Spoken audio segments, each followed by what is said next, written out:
안녕하세요. 지금 130일 아기를 키우고 있는 초보 엄마 강호 엄마입니다. 올해 3월에 건강한 아기를 낳아서 육아 중이고요. 오늘의 영상은 예비 엄마 아빠를 위해서 임신과 출산 그리고 산후조리에 쓰였던 총 비용이 얼마였는지를 공유하는 영상입니다. 그럼 지금 시작할게요. 임신 초기입니다. 저희는 임신을 알게 되고 6주가 되었을 무렵에 병원에 갔어요. 그 전에 일찍 가게 되면 피검사를 통해서 임신을 확인하게 되는데, 피검사를 통해서 호르몬 수치가 증가하는 걸 보고 이제 임신을 알게 되는 거예요. 근데 저희는 초음파로 아기가 생겼는지 보고 싶어가지고 한참 기다렸다가 병원에 갔어요. 그리고 그 다음은 산전검사예요. 산전검사는 피검사인데, 개인적으로 검사에 비해서는 가격이 좀 비싸다는 생각이 들었습니다. 참고로 지역보건소에서 저는 산전검사를 진행했었어요. 근데 산전검사 결과지를 제출하고 이제 보건소에서 확인되지 않은 항목만 검사하면은 산전검사 비용을 줄일 수 있다고 하더라고요. 그리고 저희는 그 임신 출산 진료비 바우처를 조금 늦게 만들어서 세 번째 방문부터 사용하기 시작했는데요.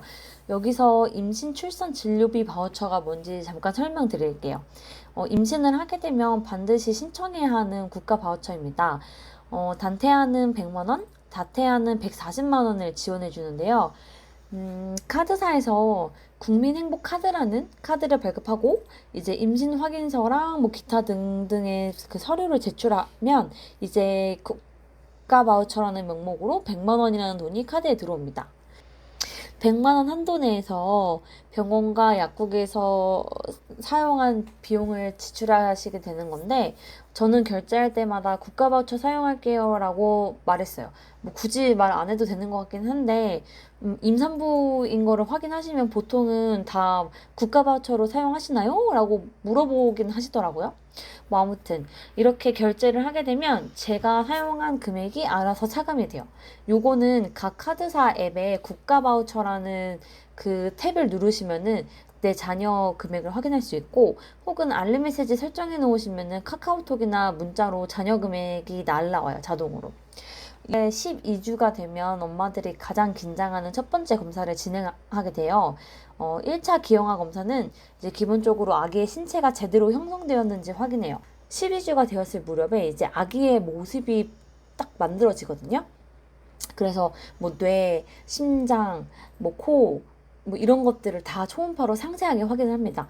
그리고 제일 중요한 그 목 투명대 검사라고 해서 아기의 목덜미에 있는 이 투명한 공간을 말하는데요. 여기가 두꺼워져 있는 경우 보통 2.5mm 뭐 이상이라고 하는데, 이 기준치를 넘어가게 되면 이제 염색체 이상이 있거나 혹은 구조적으로 이상할 가능성이 있기 때문에 추가적인 검사를 필요로 해요. 그래서 보통 뭐 건강한 산모라면은 그냥 목투명대 검사만 하는데, 이제 요새는 35세 이상의 고령 산모가 워낙 많다 보니까 병원에서 리프티라는 검사를 추천하는 것 같아요. 이 검사비가 약 70만 원이 드는데, 아무래도 이제 이 리프티 검사를 받게 되면 사실상 임신 바우처를 거의 다 쓰게 됩니다. 저는 30살에 임신을 했고, 또 가족 중에 특별한 병력도 없었고, 였기 때문에 그냥 기본 검사만 진행했습니다. 근데 너무 자신을 해서 좀 많이 돌아다녔더니 이제 갈색열이 조금씩 비쳐서 병원에 방문을 다시 했었어요. 근데 그때 이제 자궁경부에서 출혈이 조금 있어가지고 병원에 2차례 더 갔습니다. 임신 초기에는 총 26만 5,100원을 썼네요. 역시 중기는 중기천국이라는 말이 괜히 있는 게 아니에요. 너무 편하게 잘 다녔고요. 그 어느 때보다 임신하고서 제 몸 컨디션이 제일 좋았을 때여서 태교 여행도 저는 이때 다녀왔었어요. 특별한 게 뭐 없었는데, 일단 임신 중기 때 2차 정밀 초음파가 있거든요. 이때 한 초음파 검사가 보통 뭐 한 3분 내지로 끝났는데, 정밀 초음파 검사는 이때 한 25분 정도 걸렸고 진짜 세세하게 봤어요. 이때 그 강호의 손가락, 뭐 발가락 개수, 그리고 이제 아기 귀가 2개 다 있는지 뭐 등등 신체 구조를 되게 자세하게 봤던 것 같아요. 음. 그런데 제가 이제 26주쯤에 그때 이제 교통사고가 나가지고 뭐 자궁수축도 오고 해서 이제 병원 방문이 좀 잦아졌었고 이때는 보험 처리를 했기 때문에 제가 낸 비용은 없었어요. 그리고 또 얼마 안 지나서 이제 이제 막달 전에 이제 자궁경부 쪽에서 또 출혈이 있어가지고 이제 그때는 질 초음파를 했는데 이때 자세히 보니까 용종이 있었더라고요. 근데 저는 자연분만을 희망했었고 또 그게 가능한 몸 상태였어서 선생님이 그냥 두자고 하시더라고요. 왜냐면은 이제 자연분만을 하면서 할 때 이제 아기가 산도를 빠져나오잖아요. 그럼 그때 용종도 자연스럽게 떨어져 나올 거라고 하시더라고요. 그래서 뭐 특별한 게 없었던 중기였고 중기 때는 총 16만 1,300원 제출했네요. 그리고 이제 임신 말기를 볼게요. 임신 말기는 진짜 정기검진만 열심히 했어요. 별다른 큰 이벤트가 없었어요. 근데 좀 큰 비용만 보자면, 보자. 그 37주에 하는 막달 검사가 별게 아니라 그냥 피 검사예요. 근데 이때도 피를 두 통인가 세 통 뽑았나?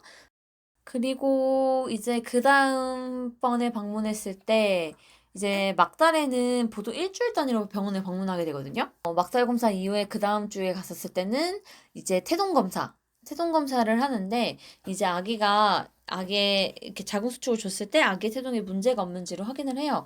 그리고 이때는 비용이 컸던 이유가 그 회음부 열상방지라는 주사를 맞는데 이게 비급여 주사여가지고 되게 비쌌어요. 그리고 마지막 이벤트 검진은 뭐냐면 원래 강호가 3월 29일이 출산 예정일이었는데 소식이 전혀 없었어요. 가진통도 아예 없었고. 근데 이제 40주 당일에 오후에 남편이 퇴근을 했는데 갑자기 이제 소변에서 피가 뚝뚝 떨어져가지고 이제 이게 이슬이라고 생각을 해서 병원에 가니까 그때부터 이제 닫혀있던 자궁경부가 열리기 시작했더라고요. 그래서 이제 집에 돌아와서 진진통이 2분으로 떨어졌을 때 병원에 가서 입원하고 다음날 12시에 강호를 만났습니다. 음, 아무래도 막달에는 검진 비용이 좀 큰 게 들어가 있어서 보니까 총 47만 3,520원 썼네요. 그리고 이제 출산했을 때 비용을 한번 보면 일단은 크게 들진 않았는데 그 이유가 있어요. 저는 안양 본빛병원에서 출산했는데 안양에서 가장 유명한 산부인과이고 또 의료진 분들이나 관련 관계자분들이 정말 친절해가지고 참 좋았었어요, 저는. 3월 30일 자정에 입원을 했었는데 이미 그때 1인실이 만실이라서 6인실밖에 쓸 수 없는 상황이었어요. 그래서 1인실 대기를 걸어놨죠. 근데 어차피 출산을 할 때는 가족분만실에서 거의 하루를 보내기 때문에 이제 그 병실에서 보낼 시간 자체가 길지가 않아서 사실 6인실로 해놔도 큰 상관이 없었어요. 자정에 입원을 했으니까 뭐 하룻밤 그냥 하루를 거의 뭐 그 가족분만실에서 보낸 거와 다름이 없었거든요. 그리고 자연분만은 이제 2박 3일을 입원하거든요. 다음 날에 병실을 옮길까 했는데 또 이제 풀어헤친 짐도 너무 많고 또 참 다행인 게 그 같은 병실에 입원했던 그 네 분의 환자분이 다 이제 퇴원을 하시는 거예요. 그래가지고 되게 그 넓은 병실에 저랑 그 어떤 외국인 부부 해가지고 4명에서만 사용하게 돼가지고 오히려 더 쾌적하게 지냈습니다. 그 덕분에 돈도 진짜 엄청 많이 세이브 됐죠.